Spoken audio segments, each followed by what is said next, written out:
El día 4 de septiembre del año 2021, el Servicio de Emergencia del Condado de Hampton, en Carolina del Sur, recibió dos llamadas prácticamente simultáneas. En la primera, un hombre informaba que había recibido un disparo en la cabeza y que se encontraba herido. Y en la segunda, una mujer decía que había encontrado un hombre a un lado de una carretera con la cabeza completamente ensangrentada pidiendo ayuda, pero que la escena le parecía tan extraña que había preferido no parar por si se trataba de una trampa. Hola a todos, yo soy Julia y hoy os traigo un caso que tiene completamente conmocionada a la sociedad estadounidense. Un caso que no para de dar que hablar, que ya tiene 2 documentales en Netflix de 3 capítulos cada uno y otros 2 documentales en HBO, y que todos los días tiene actualizaciones. Un caso en el que se mezclan muertes inexplicables, dinero, corrupción, fraude, consumo de sustancias y todo lo que os podáis imaginar. Para que os hagáis una idea de la magnitud del caso, me puse un aviso en Google, pero solamente de medios estadounidenses, y me llegaban avisos de actualización de información como unos 50 al día. Es que este caso, aunque os voy a contar buena parte del caso, es una historia que aún sigue viva y a la que le quedan aún muchos coletazos que dar. Y estoy segura que nos queda por ver muchísimas cosas y que va a dar muchísimas sorpresas más.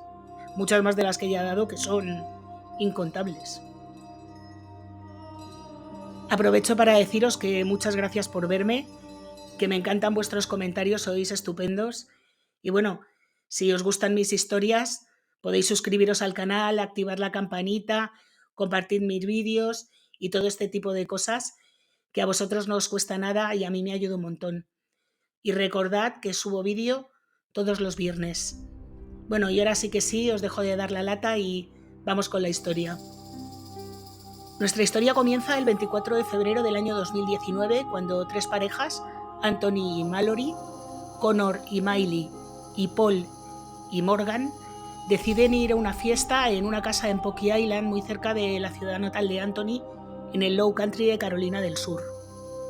Uno de los integrantes del grupo, Paul Murdoch, que entonces tenía 19 años, decidió que la mejor manera de ir a la fiesta era en barco, puesto que por el río no había controles de alcoholemia, y a pesar de que no tenían la edad legal para beber, todo el grupo había estado consumiendo cerveza.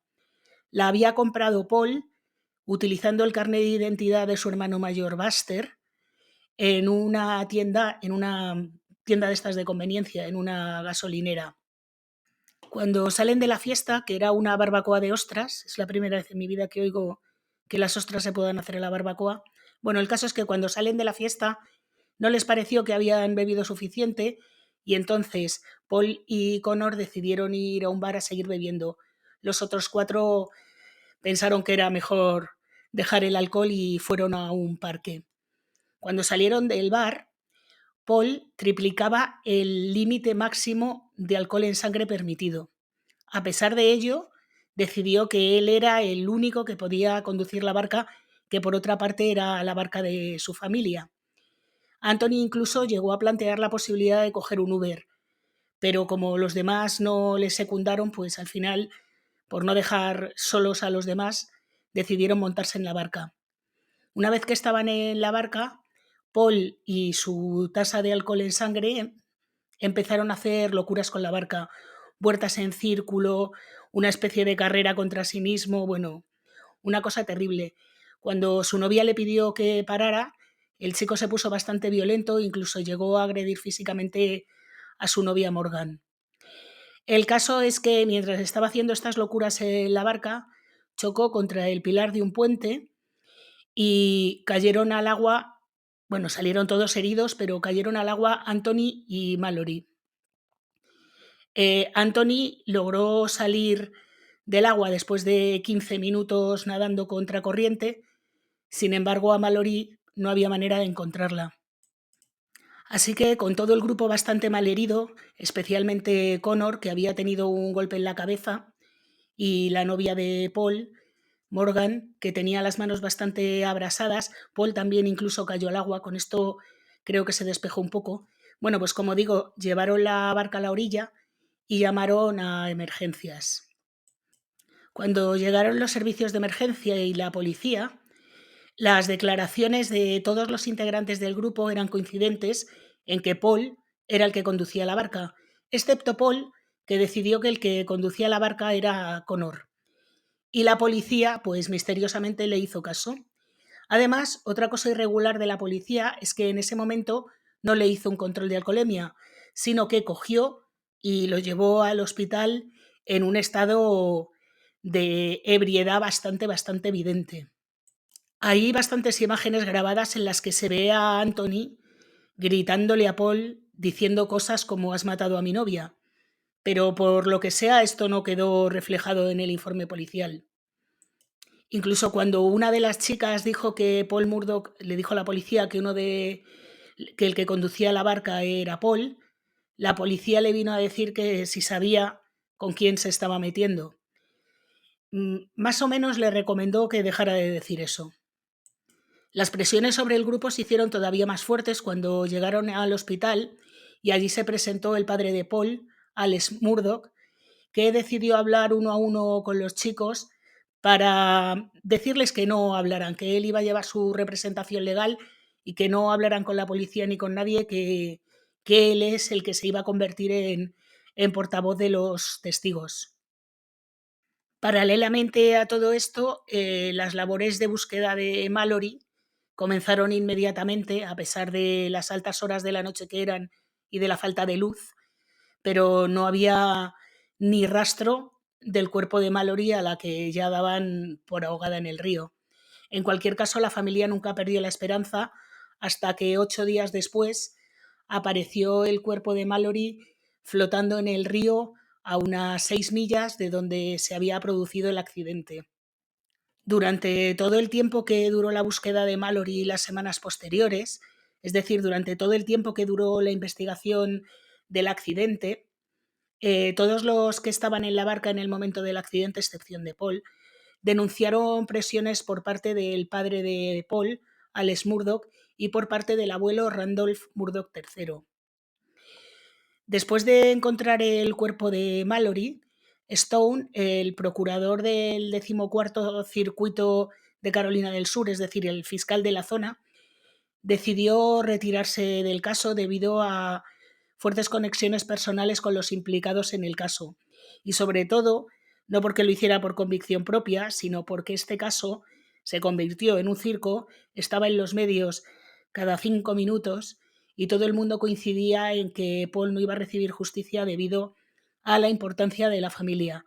Sin embargo, en abril, Paul Murdoch es acusado de navegar bajo la influencia del alcohol y causar graves daños personales y la muerte a uno de los integrantes del barco. A pesar de todo lo que pudiera parecer y de las pruebas, Paul se declara inocente.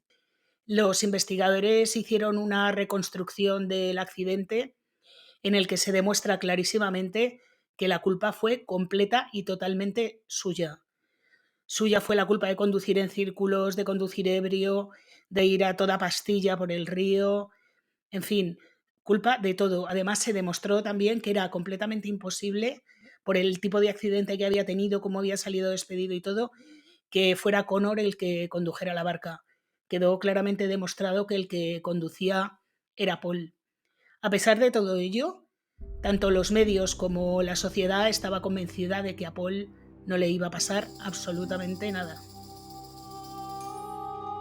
Pero ¿quiénes eran los Murdoch y por qué todo el mundo pensaba que Paul saldría indemne de todas estas acusaciones?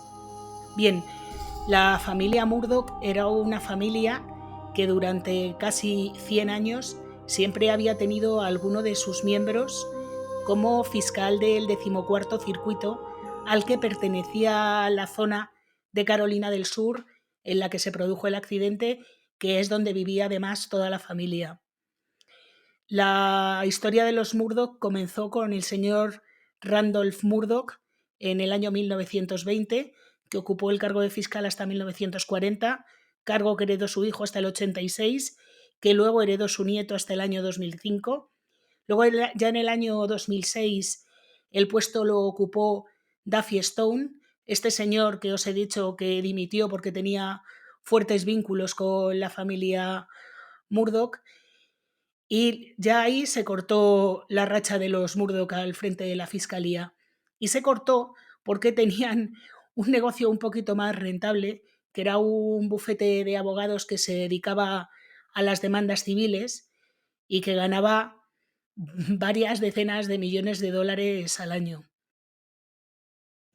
Uno de los miembros de este bufete era Richard Alexander Murdoch, al que todos conocían como Alec, que era el segundo de los 4 hijos de Randolph Murdoch III y a la vez el padre de Paul.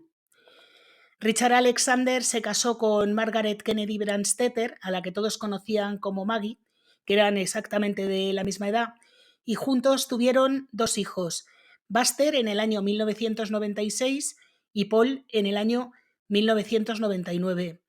Buster, el mayor de los hijos de la pareja, decidió, como su padre, estudiar Derecho. Él quería a toda costa emular a su padre, pero unos meses antes del accidente en el que estuvo implicado Paul, Buster fue expulsado de la Universidad de Carolina del Sur, la misma en la que se licenció su padre, por haber plagiado varios proyectos. Buster no fue readmitido y no acabó sus estudios de Derecho. A Paul no se le conocían más estudios que los de la secundaria, ni más aficiones que emborracharse, las juergas, la caza, salir con amigos y, en fin. Con este perfil de la familia que os estoy dibujando ya os podéis imaginar el tipo de persona que era Paul. El típico niñato, siento hablar así, pero es que es lo que me parece que era, el típico niñato que se creía que tenía impunidad absoluta para hacer lo que le diera la gana, porque siempre o papá o su abuelo le iban a sacar del lío.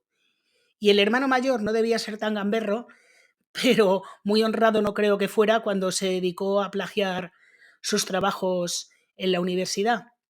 Bueno, aún así, el padre hizo todo lo posible para que readmitieran al chico y, entre otras cosas, hizo fuertes donaciones a la universidad, pero al final la universidad no se plegó a sus requerimientos, entre otras cosas por todos los incidentes que ocurrieron después del accidente.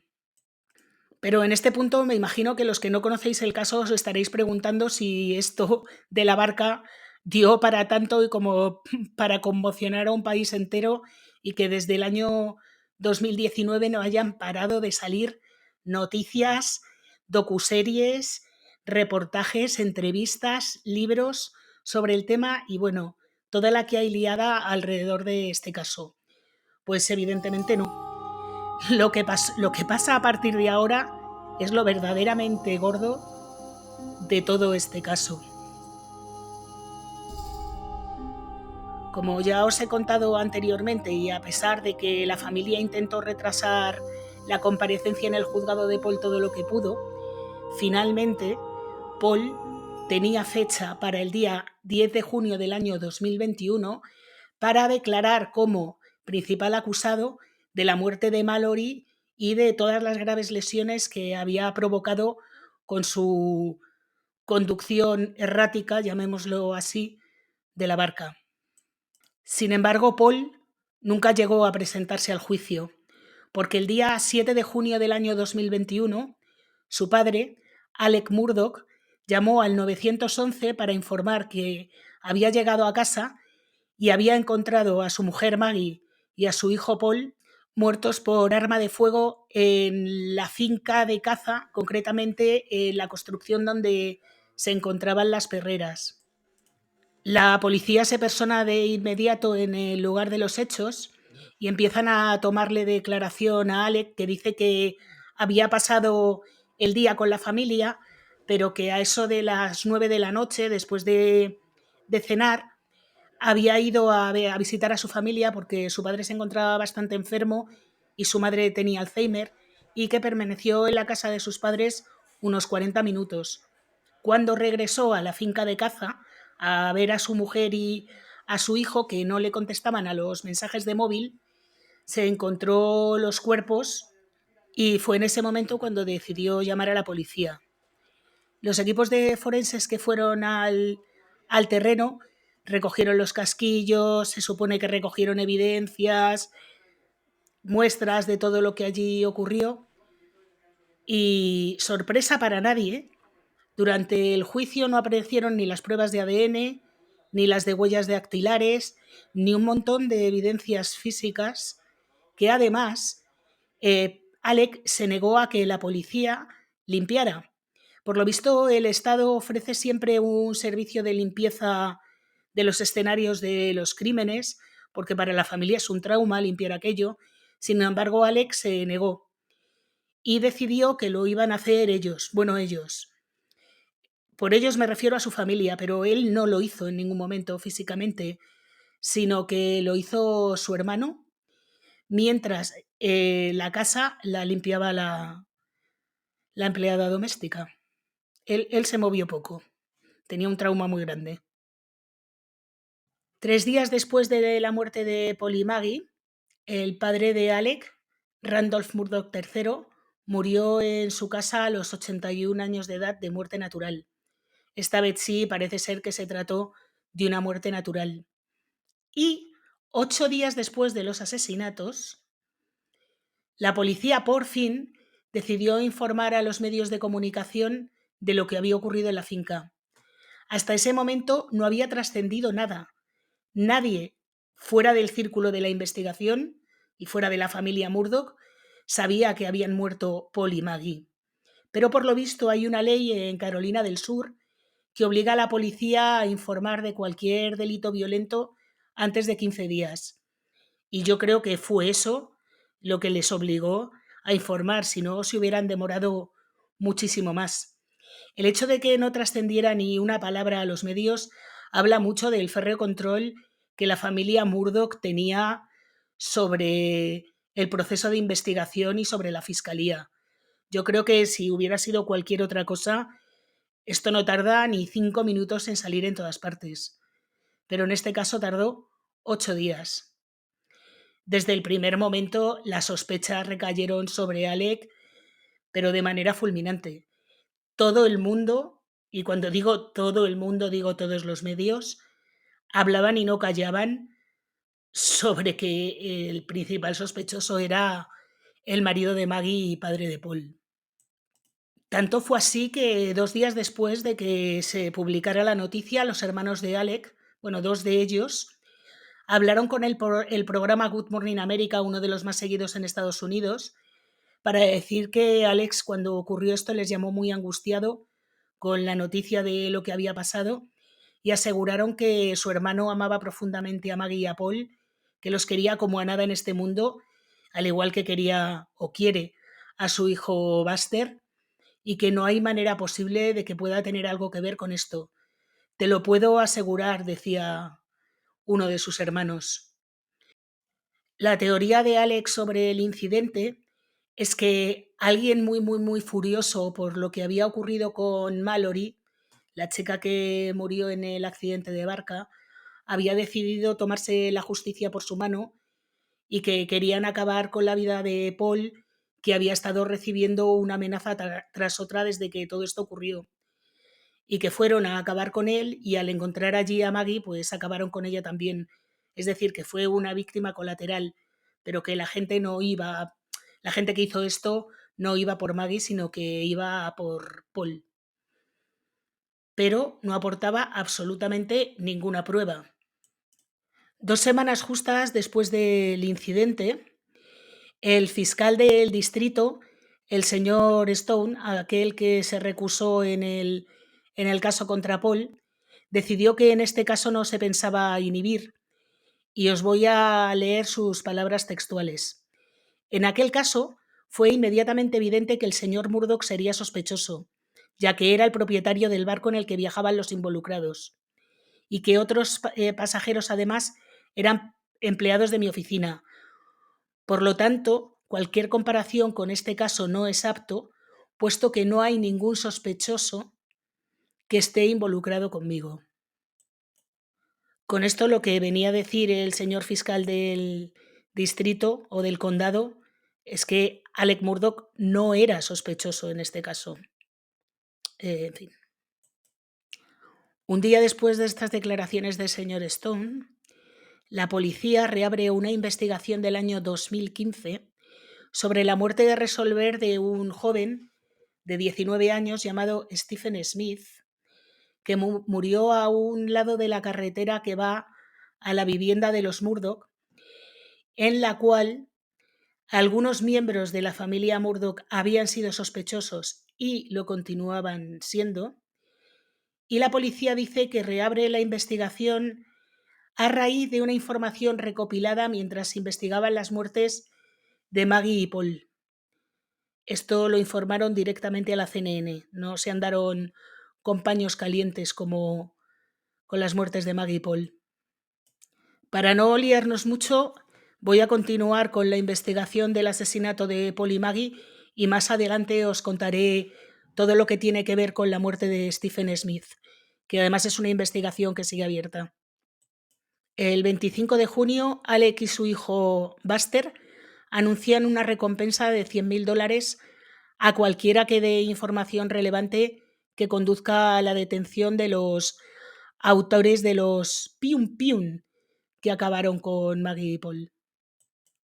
El 11 de agosto, pocos días después de cumplirse 2 meses de las muertes, el fiscal general del condado, el señor Stone, decide recusarse, esta vez sí, de la investigación del caso. Esto os puede dar una idea de en qué línea iba la investigación.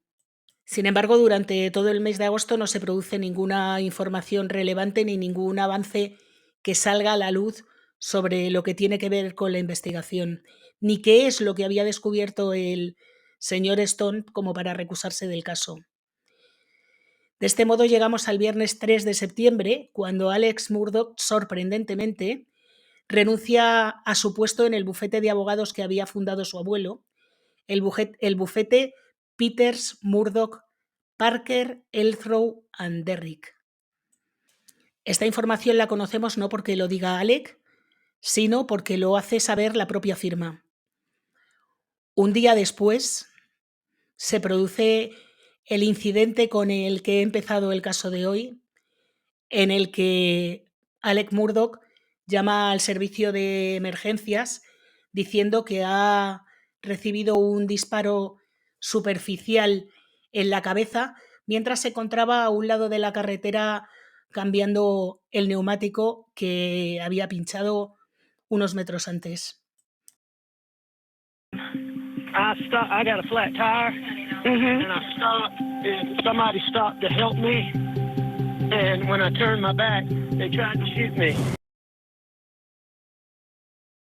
Where's your emergency? Yes, we're on Salcahatchee Road, and there is a man on the side of the road with blood all over him. He's waving his hands. He just laying there waving his hands around? Fine. He looks fine, but it kind of looks like a setup, so we didn't stop. Según el portavoz de la policía, que informó rápidamente del incidente, esta vez sí, no sé por qué, pero bueno, en este caso informó al minuto, el señor Alec Murdoch, según palabras del portavoz, el señor Alec Murdoch ha sido llevado al hospital de Savannah, donde está siendo tratado de una herida superficial de bala en la cabeza. Hasta este momento no se han realizado arrestos. Este incidente del disparo en la carretera se produce un sábado, un viernes por la noche. Pues el lunes, Murdoch publica una declaración a través de su abogado, lo publica en la CNN, en la que dice que renuncia al bufete de abogados y que entra en un programa de rehabilitación. En el comunicado, Alec dice lo siguiente: los asesinatos de mi esposa y mi hijo han causado un momento increíblemente difícil en mi vida. He tomado muchas decisiones de las que realmente me arrepiento. Estoy renunciando al bufete de abogados y entrando en rehabilitación después de una larga batalla que se ha visto agravada por estos asesinatos. Lo siento inmensamente por todos aquellos a los que he lastimado, incluidos mi familia, amigos y compañeros de trabajo. Pido sus oraciones mientras me rehabilito e intento rehacer mis relaciones personales. El bufete de abogados no se quedó muy conforme con estas declaraciones de Alec Murdoch y anunció que habían despedido o le habían obligado a renunciar porque malversó fondos violando las normas y políticas del bufete. Es una noticia decepcionante para todos, dijeron. Tengan la seguridad de que nuestra firma se ocupará de esto de manera sencilla. No hay lugar en nuestro bufete para tal comportamiento. Para poder llevar a cabo una investigación exhaustiva, nos hemos puesto en contacto tanto con la policía como con el Colegio de Abogados de Carolina del Sur. Las pruebas contra Alec Murdoch debían ser tan evidentes, tan evidentes, que la Corte Suprema de Carolina del Sur no tardó ni un día en suspender su licencia como abogado e impedirle trabajar incluso en el turno de oficio. Entre los firmantes del comunicado del bufete estaba su propio hermano, que era socio también del bufete. Su hermano explicó que amo a la familia de mi bufete de abogados y también amo a Alec como mi hermano que es. Y si bien lo apoyaré en su recuperación, no apoyo, perdono ni excuso su conducta al robar, manipulando sus relaciones de mayor confianza. Seguiré persiguiendo los intereses de mis clientes con el más alto grado de honestidad e integridad, como siempre he hecho. Es decir, su hermano se desvinculaba de él y de su comportamiento absolutamente. Y si a estas alturas os estáis preguntando sobre la adicción de Alec Murdoch, ahora os voy a explicar porque es flipante. Según reconoció su abogado, Alec Murdoch llevaba muchos años de adicción a los opiáceos y gastaba alrededor de $60.000 a la semana en este tipo de sustancias. $60.000, lo que son 240.000 al mes, que son casi $3 millones al año. No sé qué decir. Llegados a este punto, voy a hacer una pequeña recopilación de lo que ha pasado porque yo creo que si no nos vamos a perder un poco. El día 7 de junio, Alec llama diciendo que ha encontrado muertos a su mujer y a su hijo. 3 días después muere su padre. Como 2 semanas después, el fiscal del distrito dice que no se tiene que inhibir porque Murdoch no está ni siquiera investigado. Paralelamente a esto, el día 25 de junio se reabre la investigación sobre la muerte de Stephen Smith, en base a pruebas que han encontrado mientras investigaban las muertes de Maggie y Paul. El 3 de septiembre, Alec Murdoch renuncia al bufete de abogados y la firma lo comunica a los medios de comunicación. Al día siguiente, Alec llama a la policía diciendo que le han disparado en la cabeza. 2 días después entra en rehabilitación y la policía dice que no hay sospechosos todavía detenidos por este incidente. Un día después, la firma de abogados, muy enfadada, explica por qué han despedido a Alec Murdoch.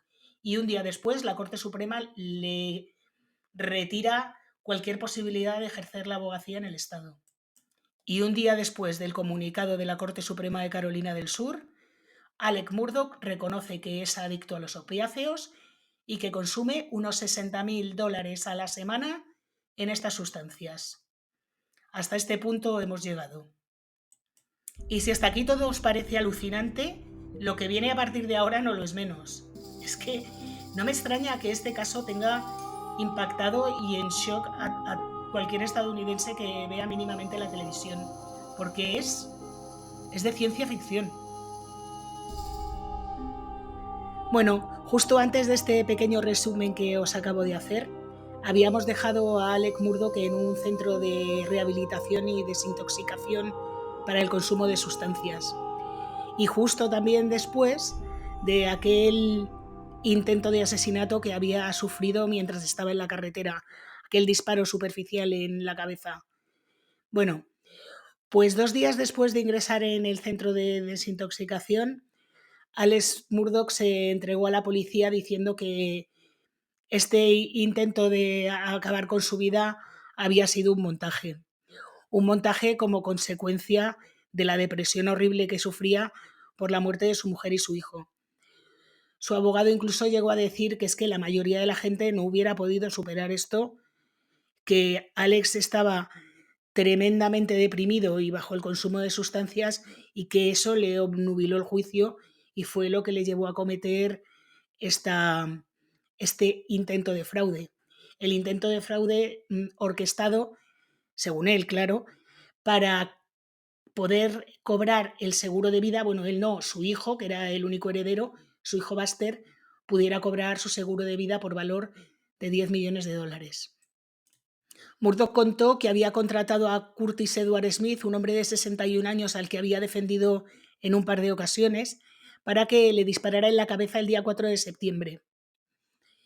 Cuando se habló con Curtis Edward Smith, lo niega completamente, dice que Murdoch le tendió una trampa y que él en ningún momento pensó en dispararle, que de hecho el disparo lo hizo el propio Alec, que además ni le rozó la cabeza, que la bala salió a kilómetros de su cabeza, porque claro, con un rifle aquello era muy complicado, pero que sobre todo el golpe lo tenía en la cabeza porque se había dado con ella en el suelo, y eso es lo que había producido la sangre.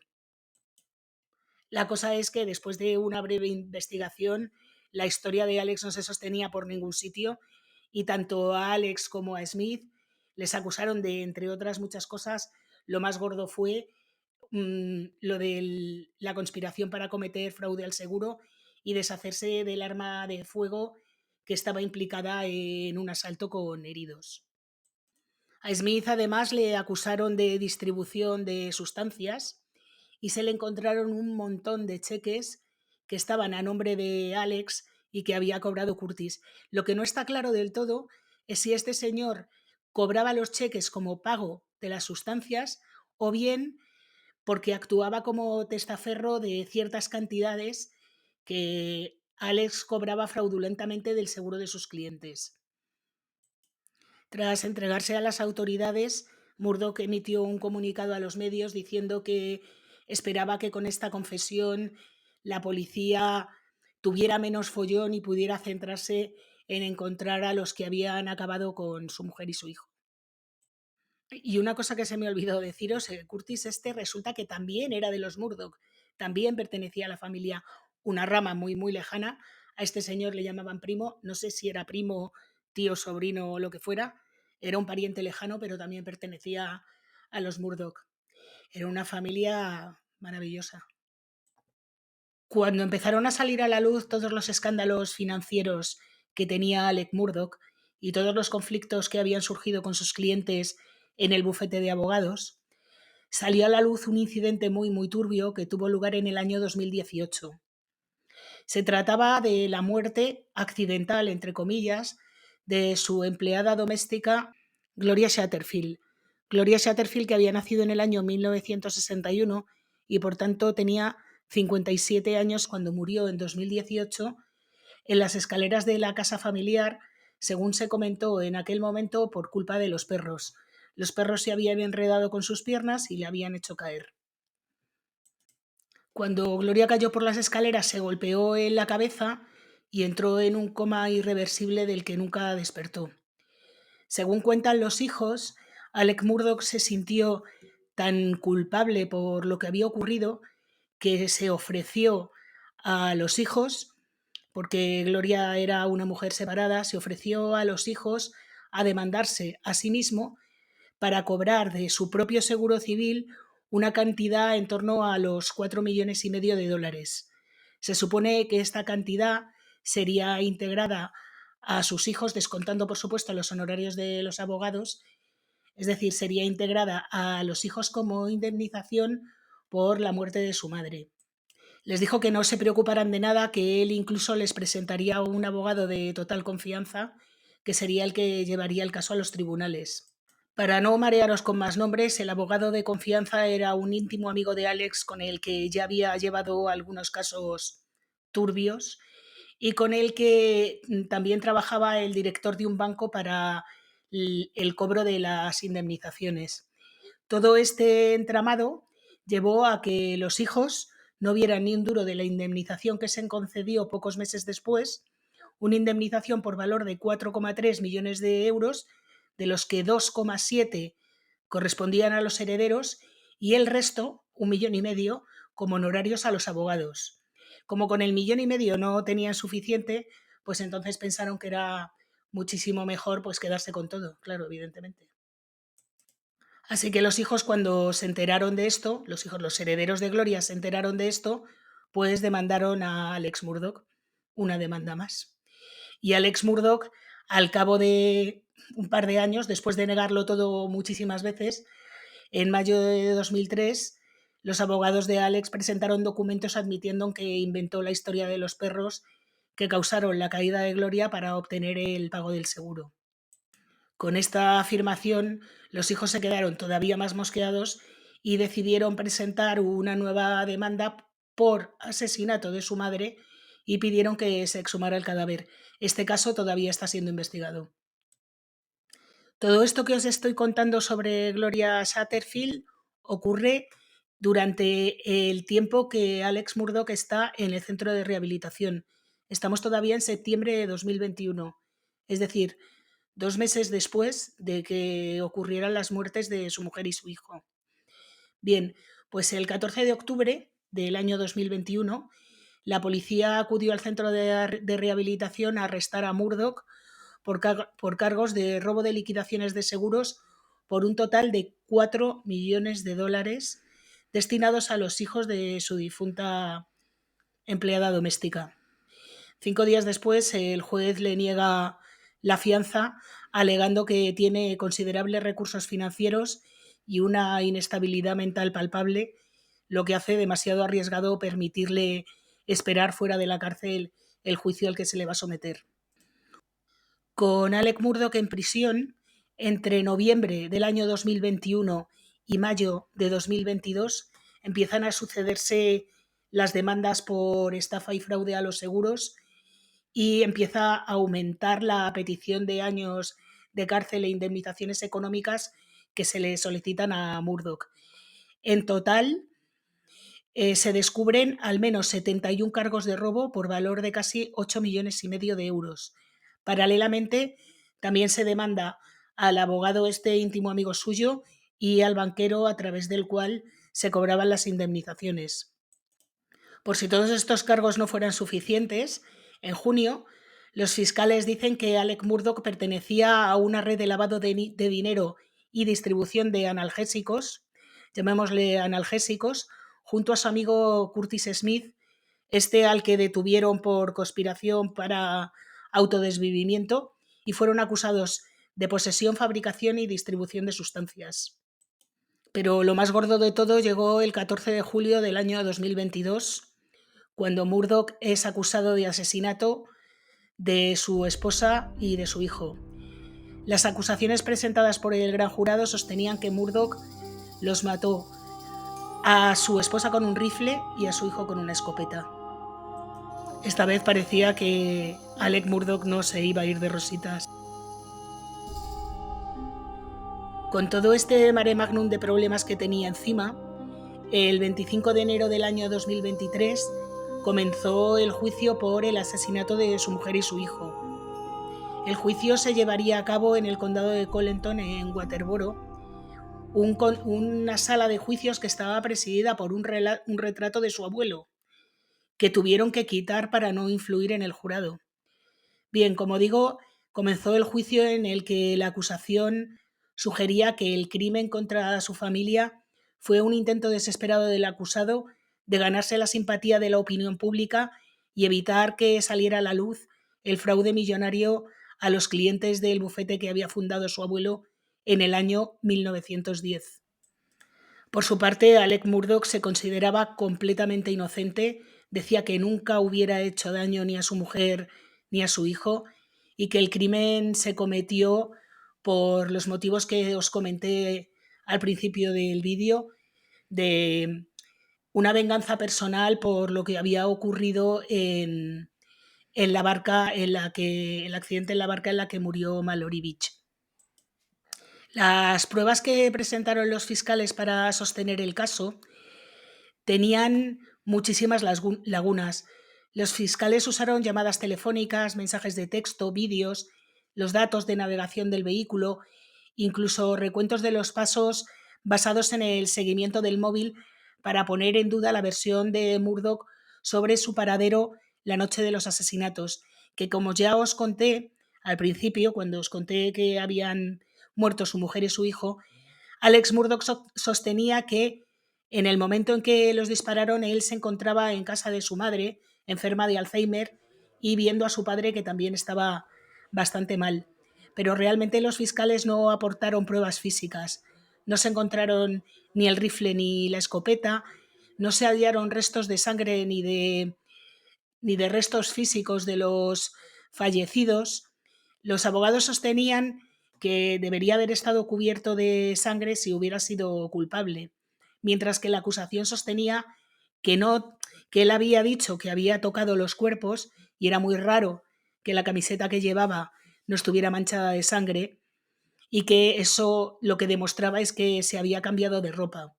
Y de hecho aparecieron unos vídeos en los que una hora antes él estaba con otra ropa, pero quizá lo que terminó de apuntalar el testimonio de los fiscales fueron dos cosas.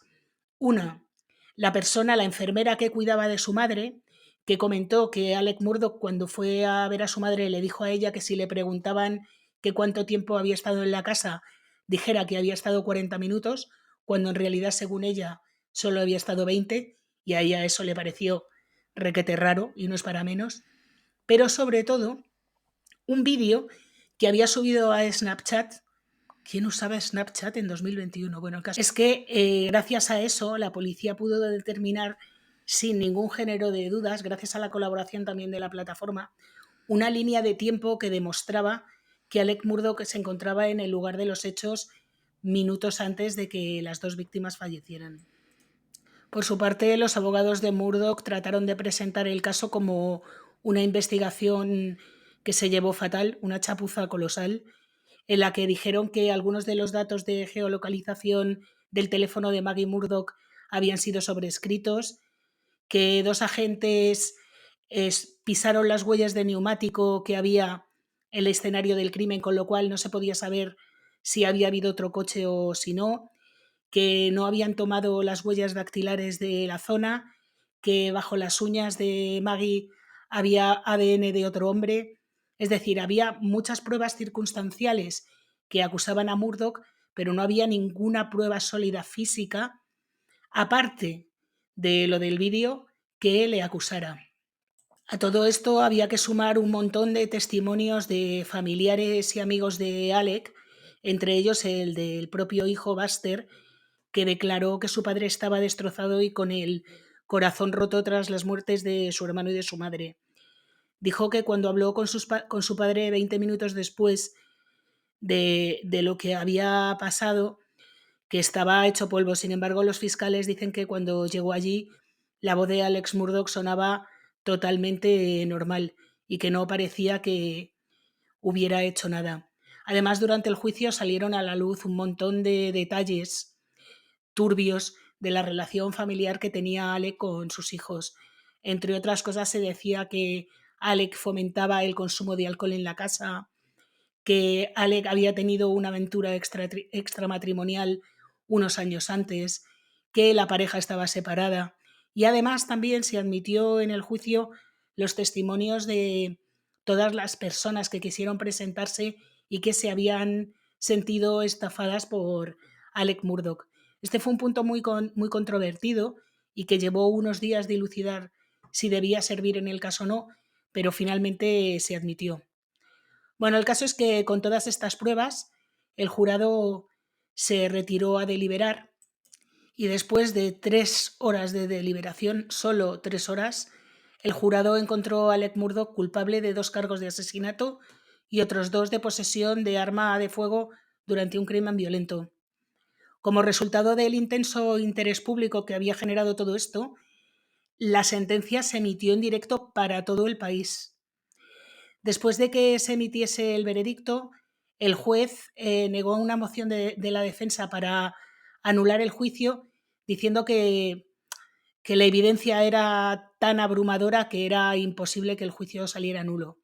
Además, admitió entre los miembros del jurado que la evidencia circunstancial, la directa y todo tipo de pruebas apuntaban a esta conclusión y que era la conclusión a la que el juez a la que el jurado había llegado y que en este caso habían acertado.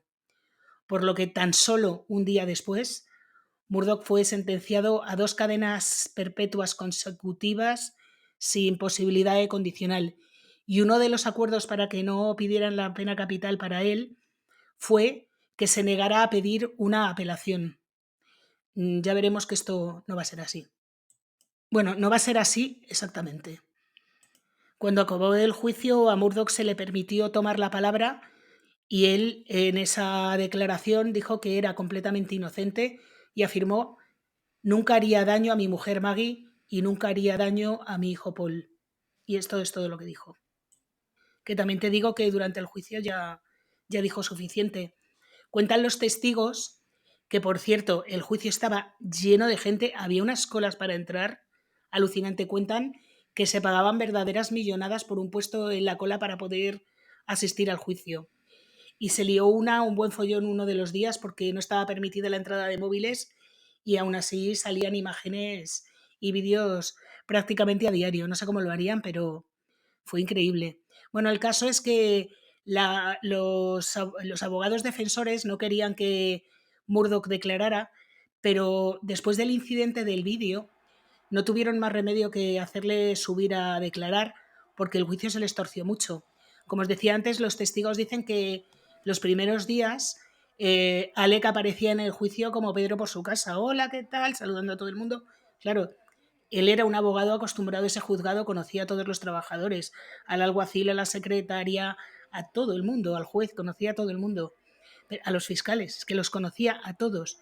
Y aparecía en el juicio, pues eso, como quien iba a un juicio él como abogado defensor.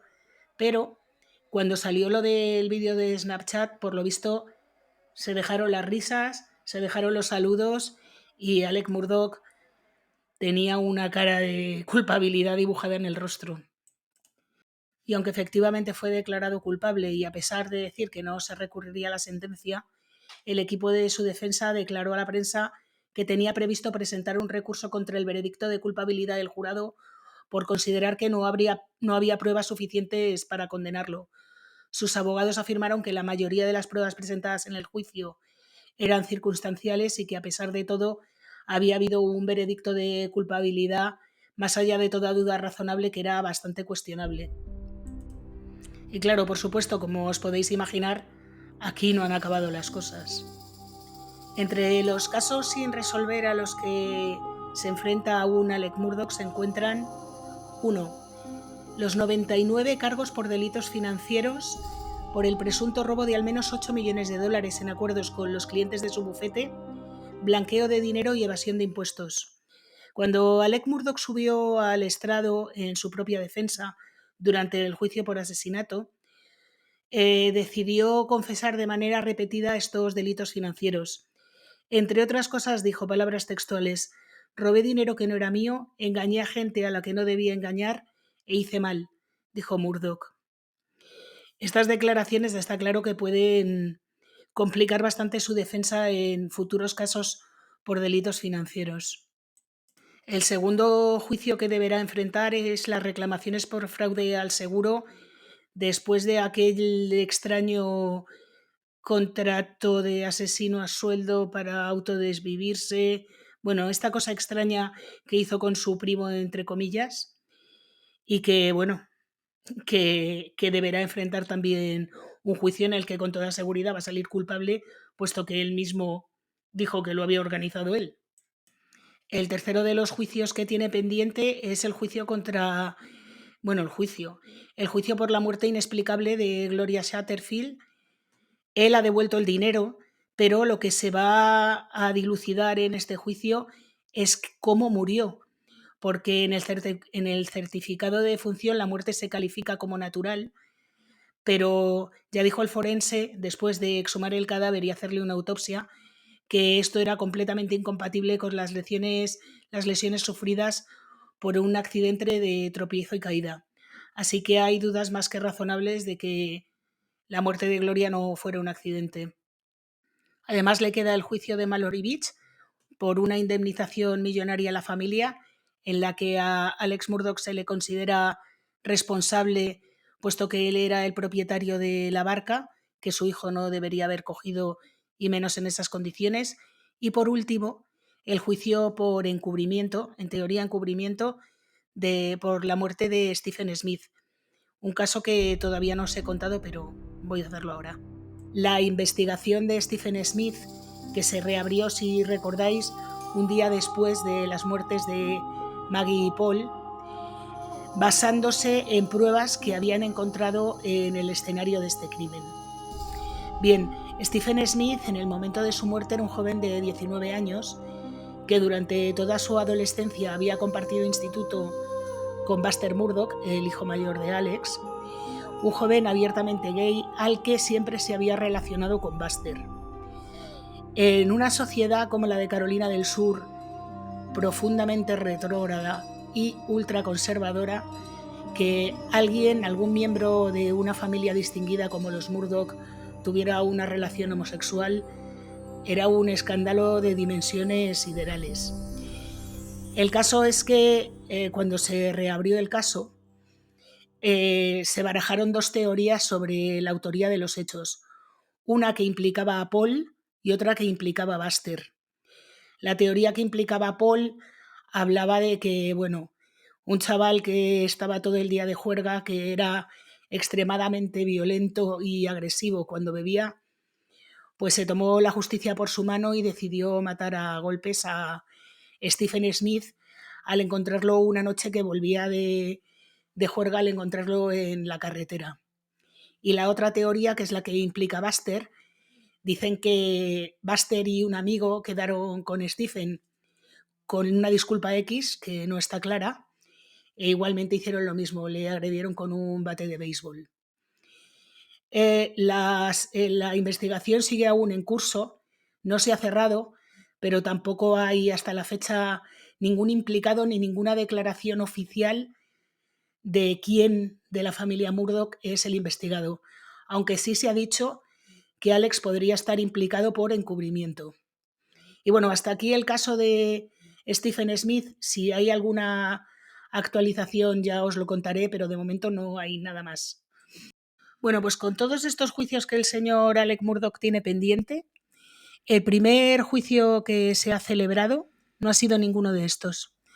Ha sido un juicio que él mismo ha interpuesto contra la secretaria del juzgado donde le juzgaron por asesinato, Becky Hill.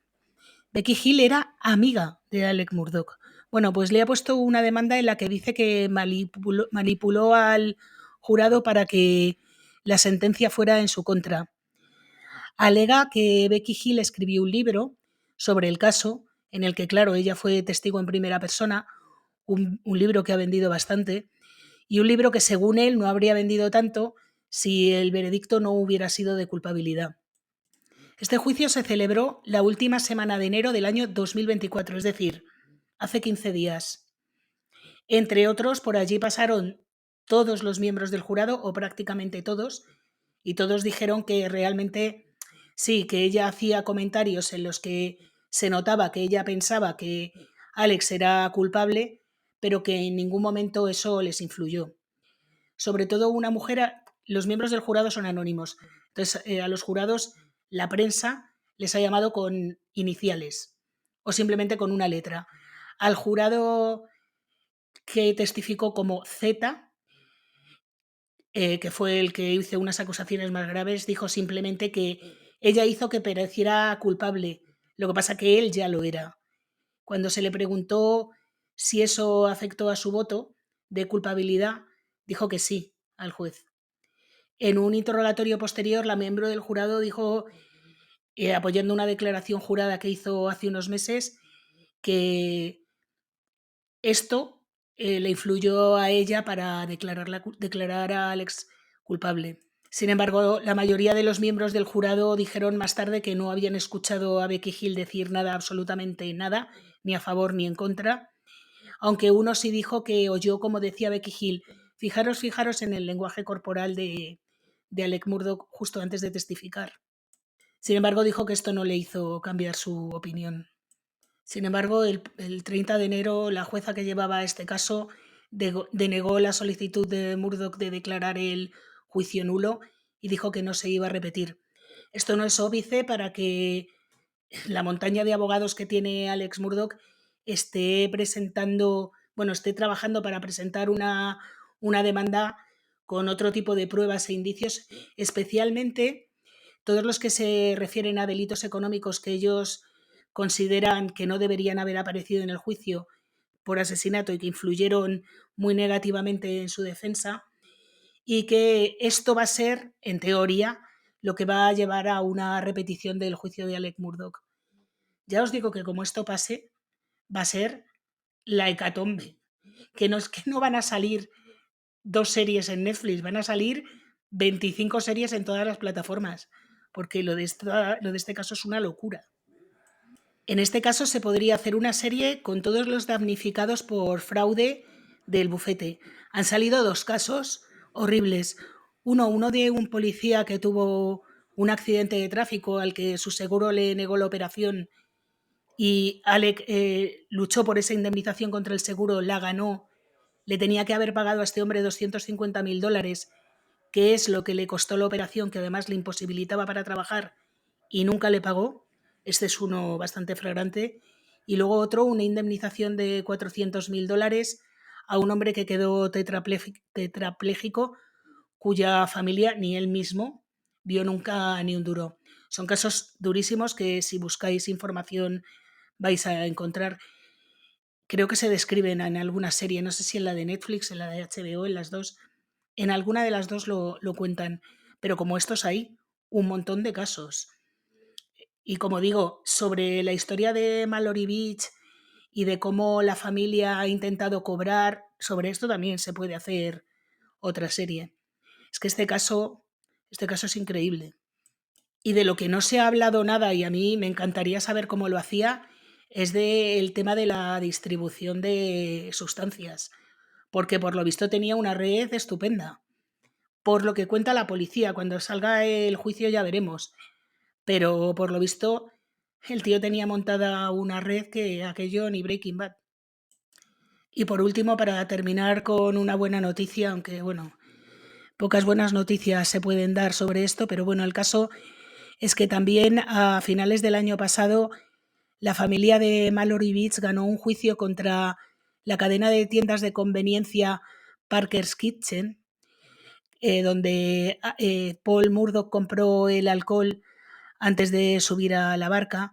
Bien, digo que ganó un juicio por un total de 15 millones de euros como indemnización como responsables subsidiarios de homicidio en el caso de Paul, por venderle alcohol a un menor.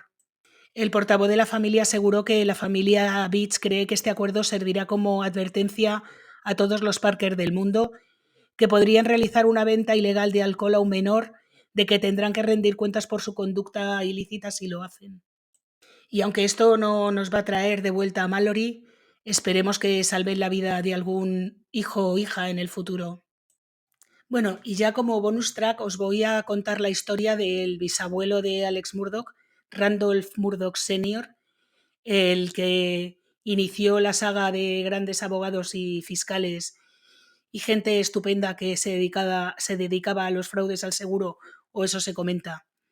Bueno, pues este señor, que tenía 59 años al día de su muerte en el año 1940, por lo visto se encontraba gravemente enfermo, hasta el punto de que su hijo, Randolph Murdoch Jr., no podía llamarse de otra manera, claro, empezó a sustituirle en algunos casos en los juzgados. Sin embargo, al parecer, la noche del 18 de julio de este año 1940, el hombre se encontró lo suficientemente bien como para irse a casa de un amigo a jugar una partida de póker, algo que por otra parte estaba prohibido. Pero bueno, de vuelta a casa, a eso de la 1 de la mañana, decidió que su coche se parara en un cruce ferroviario y, sorpresas, el tren se lo llevó por delante. La indemnización fue millonaria, pero es que además, tras su muerte, su hijo fue seleccionado para ocupar el cargo de fiscal y meses después demandó a la propia compañía ferroviaria alegando que los problemas de mantenimiento de la vía habían contribuido a la muerte de su padre. El ingeniero del tren, por su parte, tiene una historia muy diferente. El hombre testificó que cuando el tren se acercaba vio el coche de Murdoch detenerse cerca de las vías. Le pareció incluso que el abogado levantó la mano y le saludó, para poco después acelerar, ponerse en medio de las vías y ser arrollado. Como resultado del seguro y el acuerdo con la compañía, recibió una suma de dinero que nunca se ha sabido cuál era, pero por lo visto fue la pera limonera.